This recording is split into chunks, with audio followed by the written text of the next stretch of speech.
Hey, you're back again with the Sid Politic podcast. We're actually real spilling live right now, kicking it. I got my man Dav with me. I got Deuce Andretti with me as usual. We're just vibing and talking about a few topics tonight, a few things we wanted to riff on. If you're kicking it with us tonight, make sure you hit subscribe. Check us out on Spotify, Apple Music, all that. We've been posting on that more regularly, so getting those views and listens up on those other platforms would be awesome as well. But definitely make sure you subscribe here and stick around for more content. It's coming crazy. Deuce, I want to ask, how was your day, brother? It was good, brother. It was good. Yes, sir. The meat is wet and my meat is wetter. Okay, got it. Dav, man, do you even want to follow that up? I don't even know. No. Okay. All right.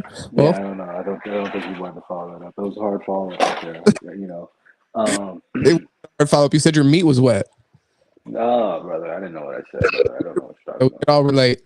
Yeah, Dav, man, how you feeling today? Feeling a little better. Good. No, I'm glad. Thank you for hopping on here with us. We got a few topics that we wanted to go into. I think to start out, I wanted to start with something a little bit more lighthearted. Jalen Rose. So he recently, an article came out where he was talking about a man should spend at least $100 on a haircut. I wanted to know, you guys all, like both of you keep up with yourself. You know what I'm saying? Like you make sure you're well groomed, well manicured. You feel what I'm saying? So $100. Do you feel like that's excessive? Is that like just like market price for a haircut? Do say you might have some skin in this game to go ahead and say, yeah, $100. That's what it is. Come see me. No, it depends how often you're. I mean, $100. Hold on. I mean, the line was like his head up was clean and master. So I mean, he's great. The problem is that if he gets a great haircut and you're just shaving your head down bald, yeah. You know, you can't. I mean that's like every couple days. Yeah, no, that's not. That's fair. No, that's fair. The haircut definitely matters. Yeah, the style of haircut definitely. So, but yeah, I don't know.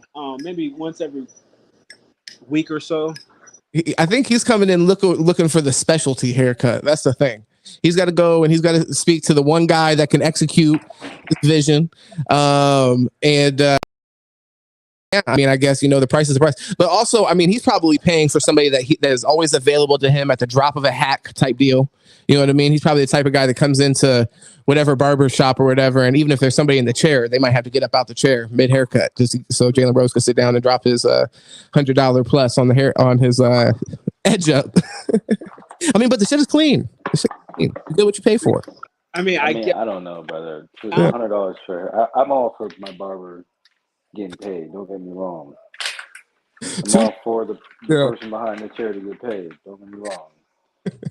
But $100, brother. I mean, you want me to be able to feed my family? You know what I'm saying? Like, well, I think the thing is haircuts every 2 weeks, dude.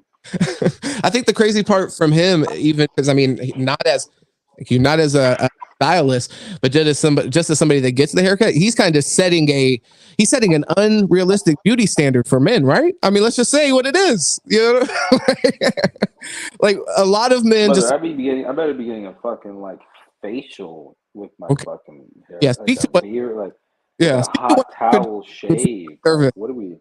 You know what I'm saying? Like just $100 for the shape up in the edge, like. Yeah. My nigga, what? But clean every time and like I said, probably always available. And the 100, I don't even think that's including the tip. He was just saying you need to drop that on the haircut. Oh no, bro, I'm an island man. My hair grows fast, bro. You know what I'm saying? I'm in there like every week, every other week. Like I can't be doing no $100. You know what I'm saying? Like I'll pay good money for a haircut. Don't get it twisted. Yeah. I'll pay $35, $50 for a haircut, but $100, yeah, that's.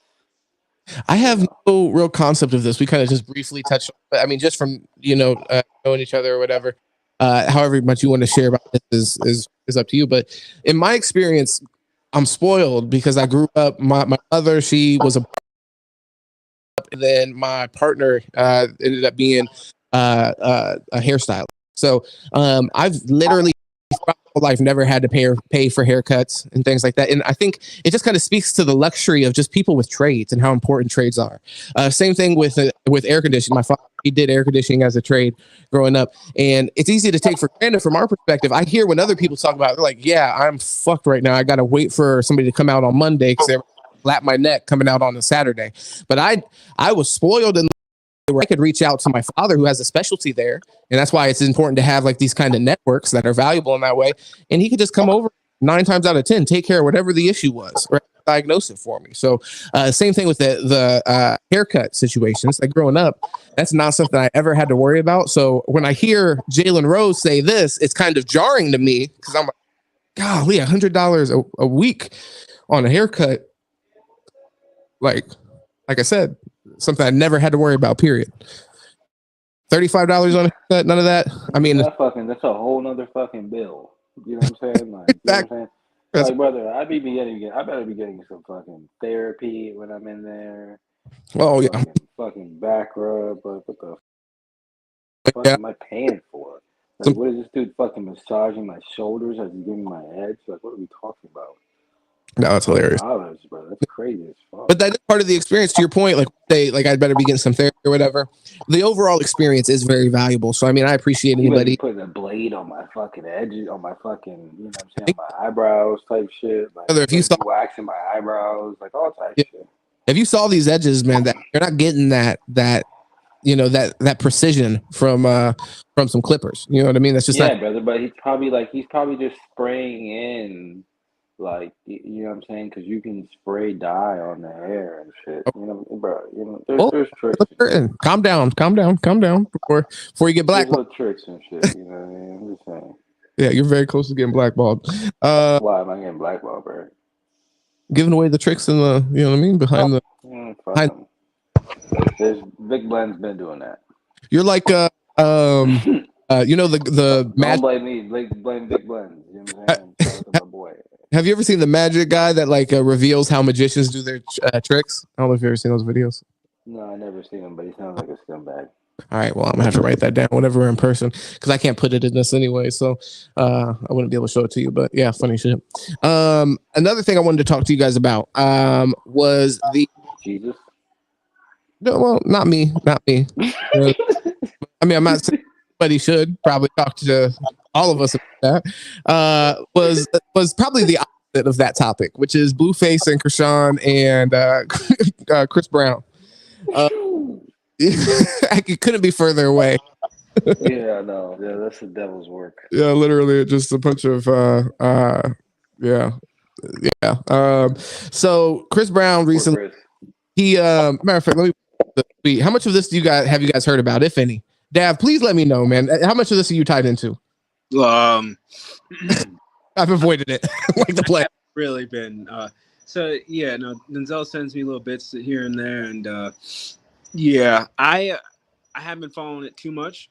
Yeah, we talked a lot of we talked about the derailment situation, the train derailments. You know, we're here, baby. Yes, sir. You know, which I'd like to touch on a little bit later, but yeah, there's brother, we're waiting until everybody files in here for the important things. Right now, it's free to get. It's exciting. It was an exciting talk. It was good. So a little bit, and yeah, we're ready to go. All right, definitely. Okay. Yeah, so go ahead. My thing is with this Krishan and Blueface situation. It's just a lot of fuckery, man. It's the best. It was fuckery when the Chris Brown shit happened. Yeah. And the Blueface shit, I was looking at him in the video. It looks like she broke his nose a little bit. Yeah, he did look fucked up. So look, let me just bring the audience up to speed on what Chris Brown said. So, and also Dav, because you've avoided all of this toxic bullshit. So let me just bring it to light. So, this is Chris Brown speaking, by the way. If y'all still hate me for a mistake I made as a 17-year-old, please kiss my whole entire ass. I'm fucking 33. I'm so tired of y'all running with this narrative. You weird ass expletive in words. My bad, I lost my place. Entire about narrative, weird ass are the same ones that tune in every week to see Blueface and Krishan beat the fuck out of each other in front of the world. But that's okay, it's entertainment. All y'all can suck my dick, disrespectfully. Yes. And then, by the way, he also followed up by posting. This is Chris Brown. He posted a bunch of white celebrities that have a history of domestic violence. So he posted just a bunch of pictures of Sean Penn, Mel Gibson, Charlie Sheen, Steven Seagal, Nicolas Cage, Ozzy Osbourne, Tommy Lee, Slash, Dana White, and a picture of Dana White's choking his wife. And then, yeah. I mean, yeah, that's letting that breathe, and you guys could respond. Yeah, I don't get it. He's I don't know. He was smoking something. Damn, I'm trying to find. I want to play Blueface's. I want to find Blueface's response. Did you listen to it? Oh, Blueface's response is hilarious. Yeah, I'm trying to find that shit. Right here. Okay. Which, I mean, he says a few things that I think are kind of like really interesting. So let me know. The computer say. Hold up. Could you guys hear that, by the way? I said, yeah. I'm like, what do you say for? Chris Breezy, beat the Yaki. What's happening? Look, check it out. I understand the frustration, fool. You know, for me being in the situation, I'm not even gonna trip on you because the message you trying to send is way off. I get it, you know, bitch hit me. It's funny, I hit her back as fuck Blueface, so I totally get it. That'd be the most irritating thing ever. But you gotta play the cards that you was dealt. You want some, but they did it too. Why aren't you guys telling them anything type shit? And it's like, bro, life don't work like that, man. You know, if we all go do a crime together, we're not all gonna get the same time together. You hear me? You might get the most amount of time. We might not all say nothing, but we all went and did the crime, so we got to take the time. You hear me? You want some? You guys are gonna give me the most time, but they did it too. Like, judge, sentence them. Yeah, like, we ain't got nothing to do with that, bro.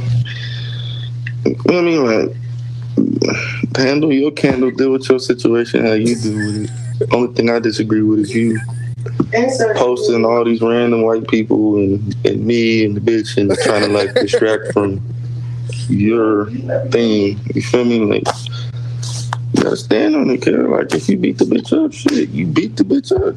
Like, oh God, like, you scared to like, yeah, like, I get it. You want some R&B, you don't want to be seen as R&B, but oh God, you beat the Yaki. The fact that she just loved beat my bitch up, man. I ain't finna come that he like beat her ass. Chris Brown did it 16 years ago, and you guys let him still like perform at the BET Awards, and I'm gonna sound like a square guy. That's what I'm gonna sound like. Yeah. My last opinion is, cuz you beat up the wrong bitch.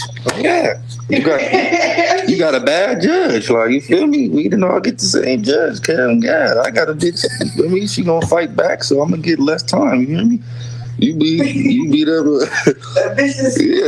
the wrong bitch. You beat up the bitch that just performed at the Super Bowl. They be like, yeah, like, that is some goofy shit. You should have got your little ghetto bitch. Fight with. That's what I did. I could have had plenty of favors, but I decided to go to. He kicked the shit out of her. Well, here, I mean, the main thing I want. So obviously, aside from the natural comedy of "I'm God," over and over again, what the fuck was that? You're so fucking perked out. Jesus Christ. But aside from that, yo, you got the cricket on the mic, brother. No, it's fine. But no. So aside from that, the last part, I thought this was like an interesting thing to kind of point out, and like kind of it's a sad thing, to be honest, because what he says is he makes I think an interesting point where he says I hit a woman that hit me back or whatever, hit me, and then I hit her back, so it was a different situation. I agree with his general premise. It's like, why bring me up at all? It makes no sense. But he brings up an interesting social thing, if this is a social thing, where he said you should have got you a ghetto bitch that you could have fought with. So when he says that, that's obviously there's a lot of extreme negative connotation there. Thank God he didn't get him a ghetto bitch. Huh? Thank God he didn't get a ghetto bitch. He'd be in prison. Who are you talking about? Chris Brown? Yeah, the difference between Chris Brown and Blueface is Chris Brown will actually beat a bitch to death. Well, but he kind of touches on something. Is there any truth to us as whatever society or even like a hip hop community that's watching all this take place, where we literally don't care, or like we don't care about the Krishan situation for whatever reason? So then there's like she's not. People did care, man. It's just she kept going back. She likes to get beat. I mean, it's just but I think it is different situations, like I said, but I just take issue with, I guess, the statement at the end, because I mean, either people did care, like you said, which makes his statement in general false, or people didn't care, and then there is truth to his statement, which is just as kind of like sad and you know. But I mean, yeah, I think that whole situation is just a lose, you know. Yeah. Also, Chris Brown. You know how I say, like, you know, the third calf muscle is a win? Like, this is just a loss. Yeah. Well, yeah. I mean, I think I saw some afterwards that said that they're actually cool now, and I think Blueface said that they're in love after, you know, they had a little issue. So it doesn't surprise me, though. Two fucking wackos. I mean, they're gonna kick the shit out of them. After they get past the bullshit there, I'm sure they'd piece it up. But yeah, the Blueface and Krishan shit, I really wish I could more show you guys those videos. The fact that they have a reality TV show and like they're able to publicize like the countless felonies just being committed on weekly beatdown. It is weekly beatdowns that we end up covering here. I know this motherfucker has just lawsuits after lawsuits after lawsuits. Like now here, real quick, before we get into the trains, because when I gotta switch out my audio here in a couple of minutes, I want you guys to be able to do your talk about the train dramas and stuff like that. But I really want to be able to be intensely involved in this conversation after the hip hop top 100 MCs of all time came out, and JAYZ was like fourth or something. He was definitely like top 3 or 4. And there were some people, some artists, obviously today, Future is heavily influential, that were upset about Future's placement. So, and even so far as to say that the conversation on Twitter and things like that today has been Future is bigger in the streets than JAYZ. How do you feel about that? And what's your guys' opinion on JAYZ in general? 100% facts. When has JAYZ been a straight rapper? I don't like his entire career. Though. Yeah, he talks about selling coke and just like basically how you can become a mogul yourself. So I mean, a lot of people find it influential. I think it's an interesting like geographical difference when I talk to people about the JAYZ conversation. That's why I'm curious. So he raps about like becoming successful and bettering yourself, and he raps like definitely talks about where you came from, but I wouldn't say and selling crack, brother. So I agree now. Like if you're talking about 444 JAYZ, then you're hearing like it's mostly like social commentary or telling you that. I wouldn't say cock ride, but commentary, or it's about like just wealth and like what to invest in and stuff like that. So I agree now that's not so much focused on the streets, but he was making the Blueprint when he was making even all the way up to the Black album. I would say like those songs have a ton of like street imagery in them, and I think a lot of people, and I do wonder how much of it is kind of like an East Coast, it's relegated to the East Coast. That's why I think your opinion on it is interesting and valuable, because a lot of those conversations are dominated by like East Coast podcasts or stuff like that, because that's where hip hop originated. So there's a certain reverence for JAYZ in that market for sure. So it's interesting how he's viewed like compared to Future in like an Atlanta market and stuff like that. Because you've heard actual artists come out and say this, but like to think about the influence that JAYZ has had on like Fabulous and things like that, it's nowhere close. You know what I mean? JAYZ's impact is huge, and he's just an example of a rapper that was coming up around his time and his impact in his prime. I'm about to have to go out real quick, but you can go ahead. I can hear you. I don't know. He feels fake. He what? He feels like a fake street rapper, honestly. All right. I don't know. I wouldn't put him there. I think Future just knocks him out of the water when it comes to like someone who's like down to earth with the population. You said Future does? So, I mean, I agree. So as far as like the younger generation and things like that, I could definitely see Future's legendary. But I think there's a whole period of time before that, and then you have to think of the people that are like kind of hip hop purists, even our age. Some of them despise people that make music like Future. So I mean, there's still even today like people who hold that kind of boom bap hip hop in high regard. So Dav, what's your opinion? What's your opinion on JAYZ? I don't know, how much did you listen to him coming up? And I know you listen to hip hop coming up, but how much was JAYZ a part of that? JAYZ, to me, he was always really consistent with the old heads. They, I didn't have the same experience with JAYZ. I think a lot of people my age probably did. I found music a little bit differently. I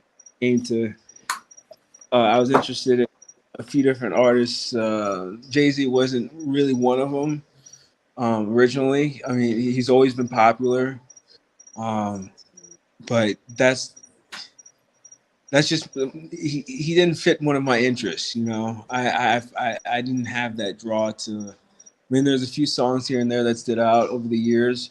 A few collaborations that he's had. I mean, he's worked with all the top talent, so it's hard to say that he's definitely, an all around, he's one of the wealthiest, most businessmen in hip hop, and he's definitely left his mark on he's built his empire. I didn't really have that close a relationship with JAYZ. As far as, I mean, he just really didn't touch your soul, man. Simply put, I mean, he's a pussy. I know. It's hard to say. I don't know. I heard a few different things. Like I feel like he made a devil worshiper, huh? I mean, in order to be that successful, you saying he's done a couple sacrifices. The persona that he puts off, that he, or the persona that he puts on, rather, that he is, in the drug world and that he's doing. Oh, so you are saying he's I yeah. It's hard. It's considering how much money he's making, the types of moves he's making, the consistency of his schedule. If he would even be involved in any shady under dealings like that anymore, it'd be a surprise to me if he was. I would hope not. Yeah, so, like majority of his career. So like you know, I I understand that that's a lifestyle that he may have had at one time. You know, he may have actually pursued that lifestyle at one point. Yeah. But how much it actually, I don't know if that time period would justify how much he's made off of that. Okay. It's because it's an unbelievable sum, like like unbelievable number of I mean, in various forms of assets. So I mean, from different countries, different. It's unbelievable, really, how productive he's really been. So I you know, Well, but yeah, I really I have that connection with him though. It's really weird. It's weird to say, but I'm admitting it to myself now. You know. I have a direct question for you actually, because I'm curious. Like, because I wonder. So with our age group, I wonder. This is kind of where it started to change. If you had to choose who had a bigger impact on you growing up as an artist, would you say JAYZ or would you say 50 Cent? Probably 50. Interesting. I remember actually receiving like a CD, like a actual CD to play on a boombox. Yeah. I got a 50 Cent track. And yeah, I enjoyed that. I remember listening to that all the time. I don't think you guys understand. Well, I mean, maybe you guys do. That's why. Do you guys understand how strongly people over 30 feel about JAYZ? As like I'm saying, if you're talking like hip hop, 50 Cent was better than JAYZ, man. If you put 50 and JAYZ in a conversation together, a lot of those guys are like, fuck no, not even a conversation, brother. 50 Cent smashed JAYZ over the head. Yeah, I'd like to kind of like send you guys like some, like I've seen like the Joe Budden's podcast had a lot of conversation about this. I thought was interesting, and all of them was like basically talked about JAYZ as if he was not even human. So like like I said, for when I see the future conversation happen, and then when I knew kind of where this conversation might happen, where it might go, you know, I just think it's kind of fascinating to see how much region I think might impact taste of music and exposure to music, even like based off the radio at a certain time. I'm sure that's going to be less of a case now, but at a certain time, I think that was so important. Yeah, here in the South, we get a little bit of everything. Well, I think now, like I said, I think now that's way different. But at the time, I think if you would have listened to radio in Los Angeles and then listened to what they're playing on the hip hop channels in New York City, for example, I think it'd be vastly different. So I just think that's interesting how much the internet, for example, has even the playing field, and the distribution of music is much easier. And I'm sure there's a lot more that goes into that, even that. I guess the influence of those other regions on, because I mean, now you hear people like, I think ASAP Rocky's an interesting example of that, where he was somebody that came through and it didn't sound anything like where he was from. So, yeah. That's very true. Yeah. Yeah. They're blessed. Have that uniqueness in sound. Oh, yeah. That's because sometimes we don't even, there are so many different influences that we have that we don't even recognize as really being there until we start a certain scale. You know, you have to take a step back and really you know, think of what level, because of the access to technology now, yeah, globalization of everything, the ability to, like, if you really know what you're doing on one of these computers, you could do, I mean, unbelievable like maneuvers. Like I feel like you know, the ability to touch the other parts of the world is so much more developed than it once was. Yeah. You know, I can't imagine a time period didn't have the access to luxuries like email, because I'm so used to using them. Like I need access to information that way. You know, I need that level of connectivity to get things done now. You know, and seeing that's kind of like how the music spread though.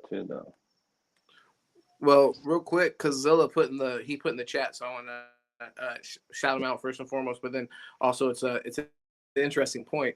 He said the good days of Dat Piff and finding new artists. So I mean, yeah, it's because I mean to think to like to one, that was one of the first ways that we were getting mixtapes from people all over the place, easily distributed, and then it was really palatable how you were digesting the music. So you didn't have to be like tech savvy in any way, but also to think like to go through what I did have to go through to get music off of that Piff compared to like how convenient they've made it with like Apple Music or Spotify. It really does discourage you from going off of those platforms a lot of times. And I find now that I've been more loyal to the, in my case, Apple Music platform, I definitely find myself kind of like seeking out artists less and kind of like going back into my own old playlists and stuff. So just an interesting point for sure. I remember, I think Mac Miller, I think I found off Dat Piff, his kids mixtape.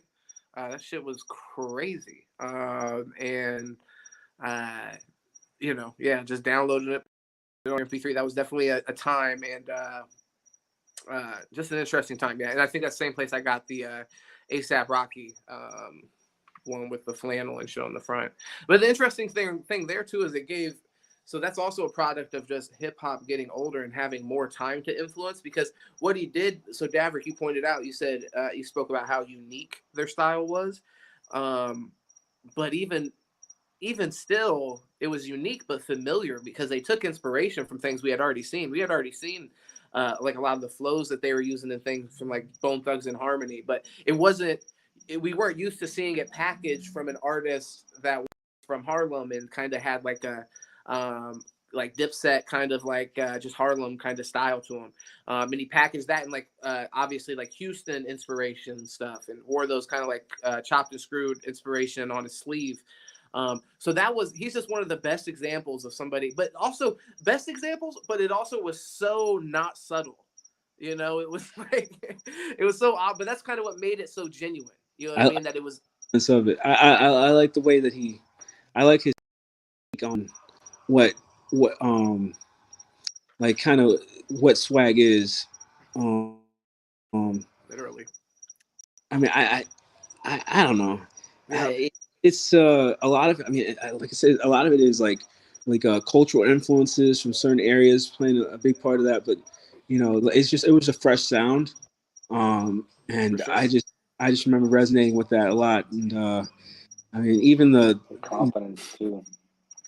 Yeah, it's just some people have it's that uniqueness of sound, you know.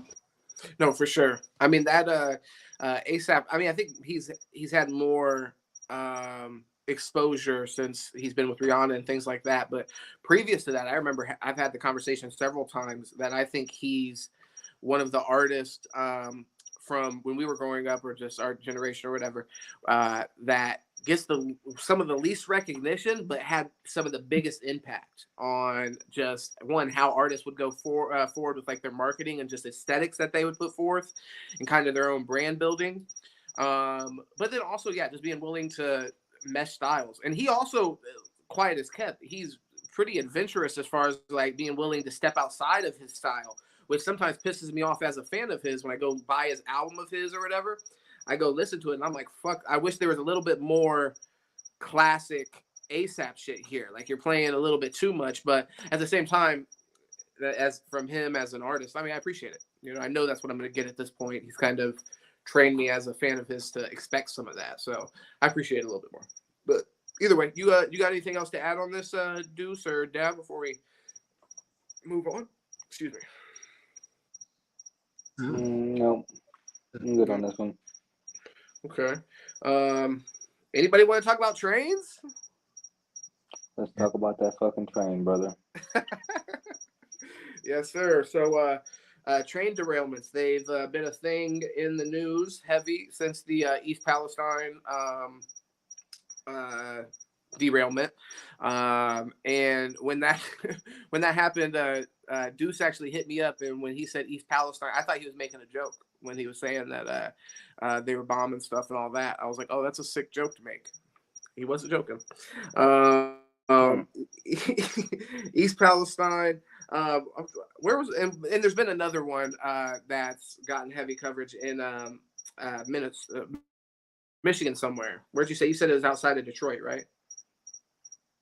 Mm-hmm. Yeah, right here. And carrying hazardous material derails in Michigan. A train carrying at least 6 cars were off the track in Van Buren Township, which is about 30 miles southwest of Detroit. Officials say only one of the train cars was carrying hazardous material, and it's reportedly showing no signs of leaking or damage. The local fire department says the derailment does not currently pose a danger to the public. This is just the latest train derailment to fuel anxiety across the country. People in East Palestine, Ohio, say animals are saying and people are getting sick after the train derailment led to a chemical spill. If you guys have anything you want to add, by all means, jump in. Our government has single-handedly let probably hundreds of people get sick and probably die of radiation poisoning because they don't know what to do, and they haven't evacuated that area yet.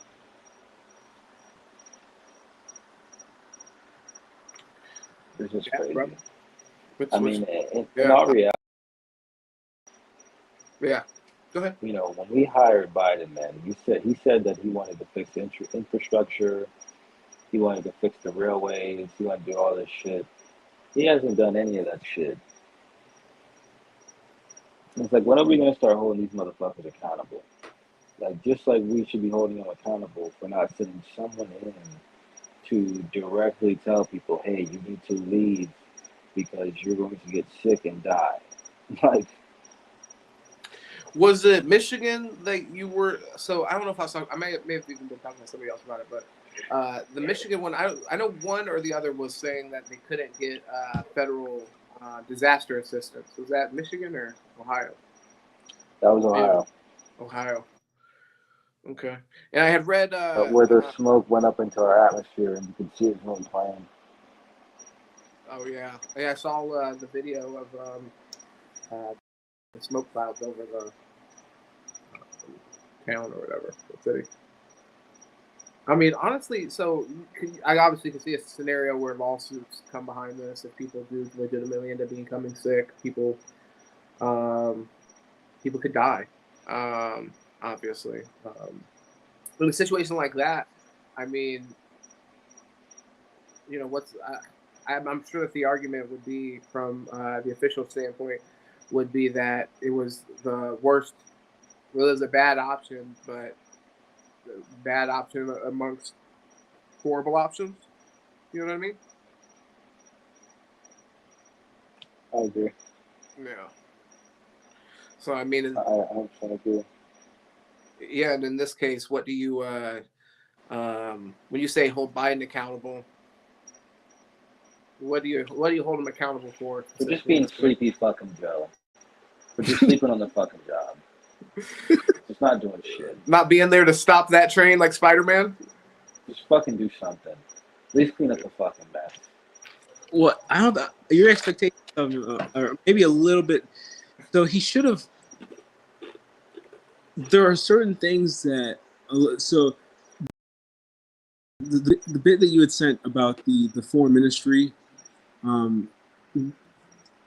that if you are addressed at that level, then you have to. I mean, you have to present yourself as a elected official, and give an official response, right? I mean if a powerhouse like China makes a statement like,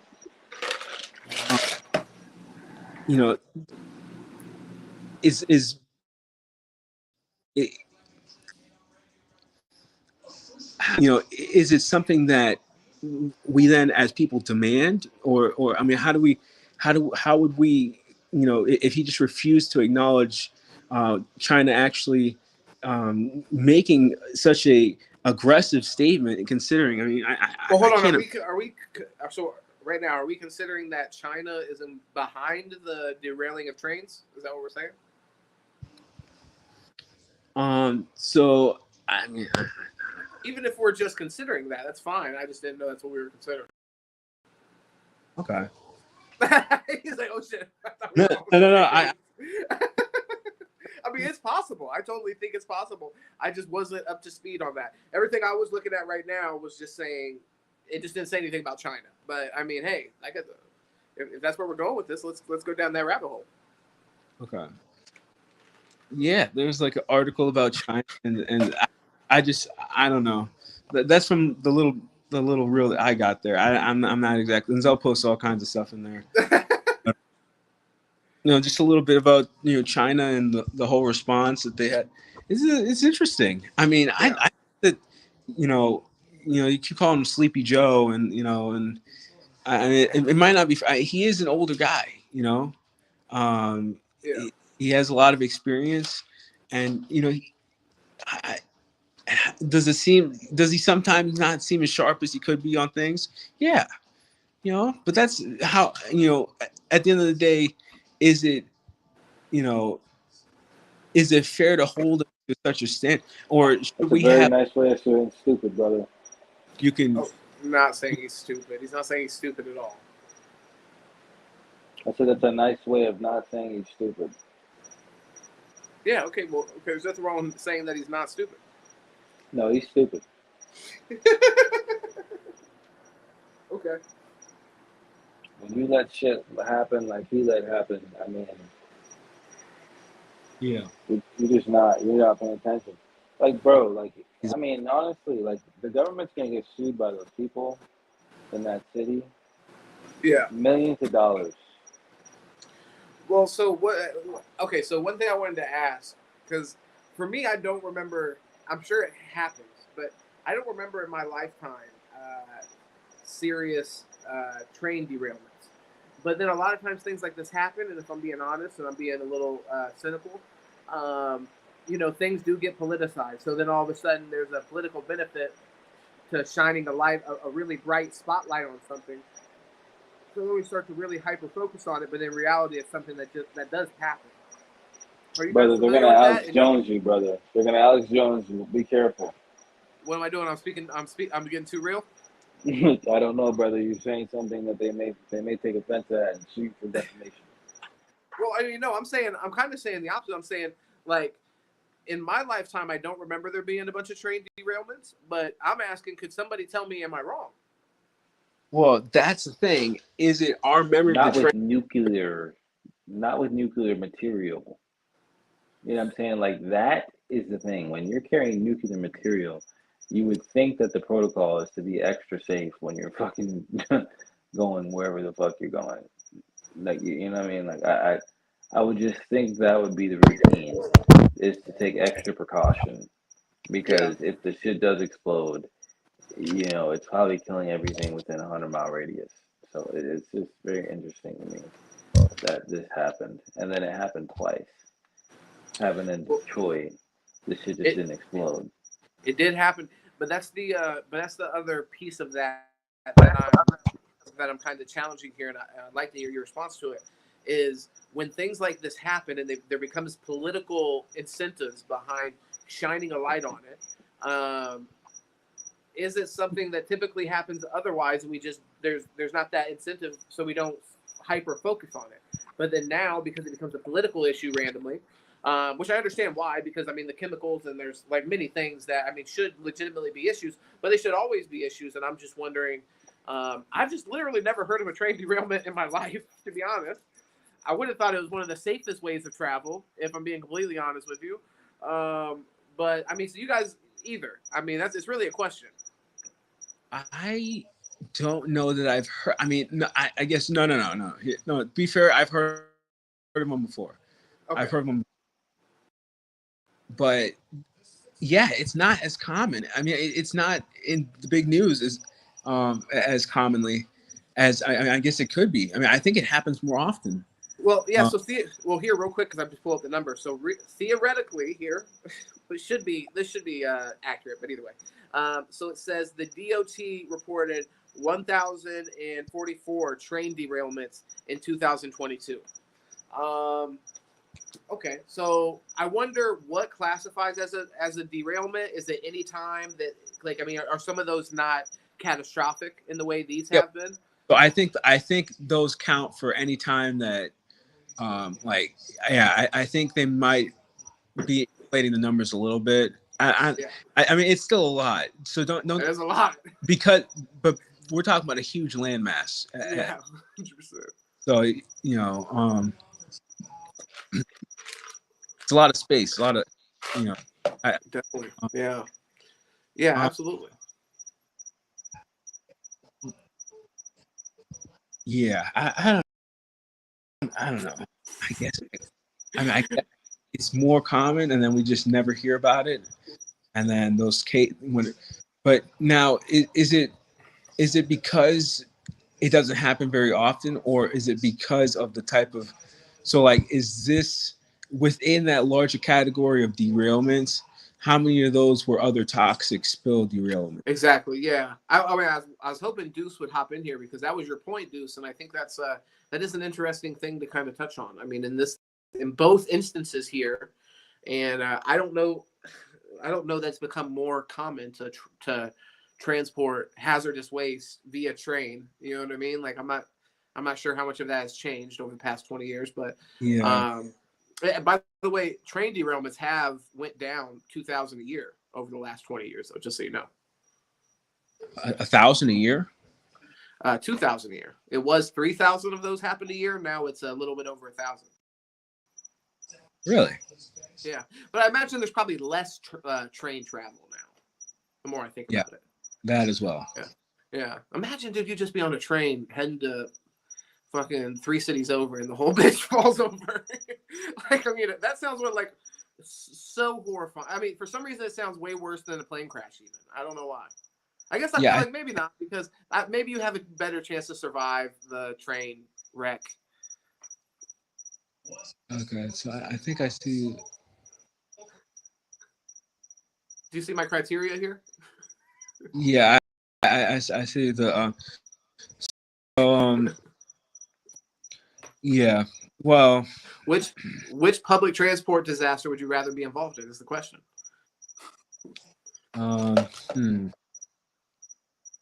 Which public transport? So, like, if you were like say like Uber ride, or like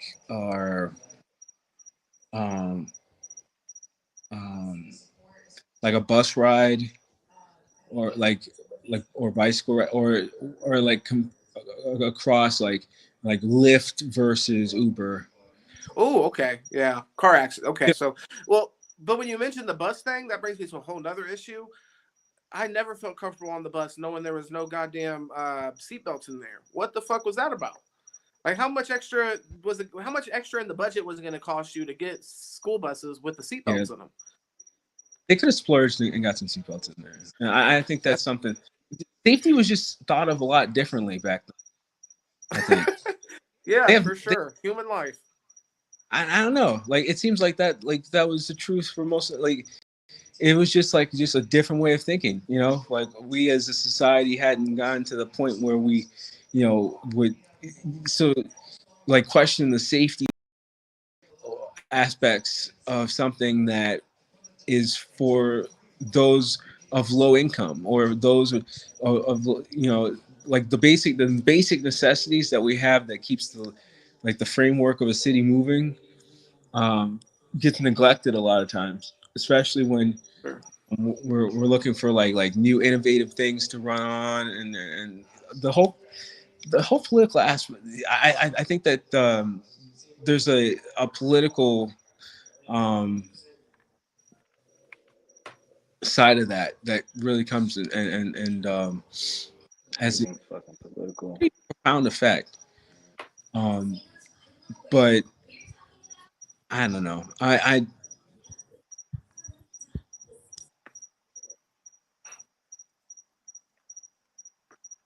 Politics as usual. There it is. But yeah, with the seatbelts and stuff like that in school buses, it is a situation where there has to be a victim. Like, there's a lot of voiceless victims in a lot of these scenarios, stuff like that. Like, I mean, even for an example, we can even use like roads as an example.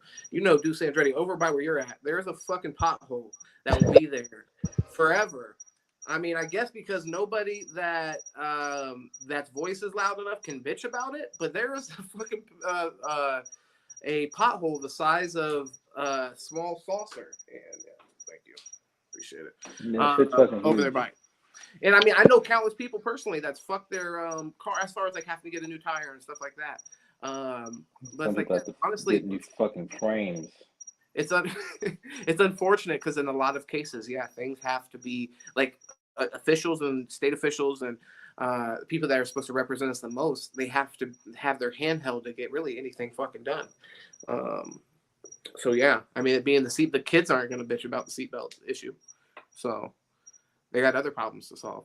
Well, a lot of it back to just having like availability, because I don't like honestly, like trying to get from one side of the city to the next. I mean, like certain places, it's almost like impossible to do it efficiently. You know, to get from one end of the city to the next using public transit, you know, you're it's just it's just tough. You know, unless you're using unless you got like a Lyft or Uber app, you know, like trying to use like, you know, the bus system, or it's really difficult, you know. Well, I mean, in any place that's not extremely like developed to like almost a metropolitan point. Yeah. Yeah, it's like you're saying, yeah, it's almost impossible to rely on public transportation to get where you need to go. Thankfully, there are things like Lyft and Uber now at this point, but the reality is that's really expensive. It adds up really quickly if that's something you're relying on. I don't know, man. Like for some You don't reason, think so? I think people in cities. I don't know that I can see myself. I mean, traveling the amount that we would need to like to so in between going from A to the taxi cab to the, you know, all the different connections that you need to make to get to from one part of the city to the next, to get to work or something. Like trying to find the most efficient route is a really big thing, right? Yeah. So that's like a huge part of it, is like finding like a level of efficiency in your movement. But another thing is like when you when you need to, like, you have to account for the amount of time that could possibly, like, at each one of those junctions, something can get, like, I feel like it takes forever to get certain places. You would always be late. That becomes like a talent in itself, like knowing how to travel. Sure. Like I need I need to allot at least this much time to get from point A to B, or I need to, you know, I think that's a really important quality, and I think it's something that we do a little bit pretty good in general, because on a lot of these bigger cities, you see the type of movement that goes on. You know, things get done. You know, and these places are still developing. You have places like New York and you know, Philadelphia and Chicago. You know, all these different Pittsburgh. Fuck You know, those cities. you know. Yeah, Deuce says if you live in those cities, you're a pussy. That's what Big Baby said. I don't know about check Said out he's willing to stand on it too. being Nike sa a. Thank you for that. Just fucking too late though. So I think it's not just bikes. Yeah, not just bikes. YouTube channel. He talks all about public transit and how cities are designed for cars, where a smaller compact city or town without less cars might give us more community. Yeah, I can see that. That makes a lot of sense. Yeah, so that makes a lot of sense. I mean, just you being forced to communicate with people that live around you, and like it's like it's like an icebreaker. You know what I'm saying? Like just the fact that you're getting on the bus together or whatever at that moment, I could see how it could help create community. But the personal liberty that you're having to sacrifice in that is probably not something that us as Americans are going to be comfortable with doing. I know, I mean, as an American, I would be very concerned if it was a situation where it became more difficult to get a car. I've heard in certain instances, like people suggest that insurance and things like that at some point could be raised to the point to where there becomes a higher threshold in order to get your car, to where it's something that would be a luxury reserved for the rich and things like that. Some people would say this is like more conspiracy kind of rhetoric. Yeah, but just genuinely something. When you think of like what is it, like 12? There's like 12-minute cities or 15-minute cities or something like that, where everything's supposed to be, everything you need technically is supposed to be within 15 minutes. I do love that though. I do love the idea of it for sure. One thing, Dab, I'm kind of interested in your opinion on this. This is kind of off topic, but it still has to do with kind of like an American mindset versus other mindsets. During the World Cup in Qatar, I watched a interview with Piers Morgan, and he was talking to just some guy over there that was in charge of the World Cup in some way. I don't remember his name for that, but they were talking about some of people's opinions on the anti-protest stuff, you know, like the LGBT bans that some teams wanted to play that they said nobody could wear and stuff like that. So he was kind of asking them questions about that. And also questions about if you were a gay person and you were visiting Qatar during the World Cup, should we wait for him to get back, or can he hear us? You still better to hear us. Okay. Damn, what was I just saying, brother? Qatar. Gay. Oh, your phone died? Yeah. Phone died on him. Okay. All right. Well, shit, you want to go sit by him? You want to go sit by him real quick? Shit. Let me just wrap this up. Yeah, brother. We can wrap it up right now, brother. He's right here. Oh, okay.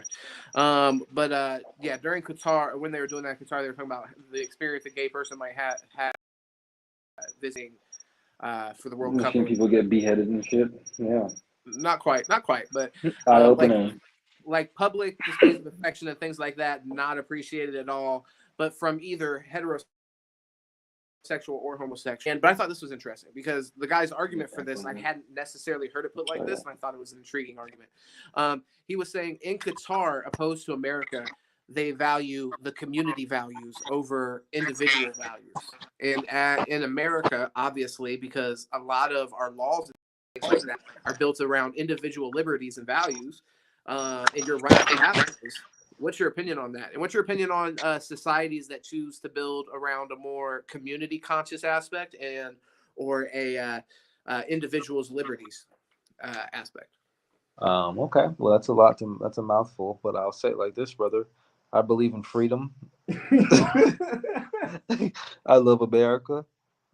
God bless America. America is the best country on this planet. I think that it's sad that people think that dictatorships and communism is the way to go. In all reality, man, I love the great old red, white, and blue, brother. All right. Well, that was an intelligent response. Here you go, Dab. Maybe Dab can answer that a little better. So, yeah. Like Denzel said, I do love the United States. It's a land of opportunity. And when you come from places with a lack of opportunity, you see how important it really is and how much of a difference it can really make in the lives of those, I think that, for a lot of us, for many of us, our parents, we might be migrants or just children of migrants, or, but someone had to kind of go out and make it so that you could live a certain way, make it so that you could, like, someone had to go out and put out the work to, create the public school system, create the legal system, these fundamental parts of society that we take for granted these days, I think, that are going neglected, is probably as I get older, the thing I've started to notice the most that has changed about, the way that I see, I'm starting to notice that, yeah, it's important to investing in schools, like making sure that everyone has like a basic high school education, like that goes a long way. Like we don't think about, we don't really think about some certain things until they're not there or they're not available anymore. And the standard for it has gone down in a lot of ways, but the importance of it is probably at its greatest level because of the access that we now have. I mean, people can order. People are 3D printing, weapons and stuff like that, and the access to these deadly technologies is more available than ever. And so when you have like this unbelievably high public shooting rate, for example, this year already there's a record number of mass shootings. You know, the I can't imagine a world without those basic services, and I'm glad that we have people who are working hard to make sure that those services are still provided. You know, it's a difficult job, and someone's got to do it. And I'm glad we have people out there doing it. Hey, so I mean, with that being said, Duce Andretti and Daz said Blue Lives Matter. Thank you guys for tuning in with us. Go ahead, make sure you hit subscribe, share this with somebody. We've been trying to go live more often and interact and all that. So I try to do every day. So please stay tuned for that. Stay tuned for some Hogwarts Legacy, some COD. Definitely the podcast every Tuesday, 6 p.m. It'll be just like this, or we'll be in person. But check out for that 6 p.m. for sure on all platforms now. And other than that, I appreciate you guys for checking in and tapping in with me tonight. There it is, brother. Of course, I'm here. and he shows himself. You got some cream on your lips. Brother, Pause. just got up from under there. You know what I mean? Okay, brother. Enjoy that nougat. All right, y'all. I Have a good had night. to check her undercarriage. Hey, we'll holler at you later. Boy. Sicko.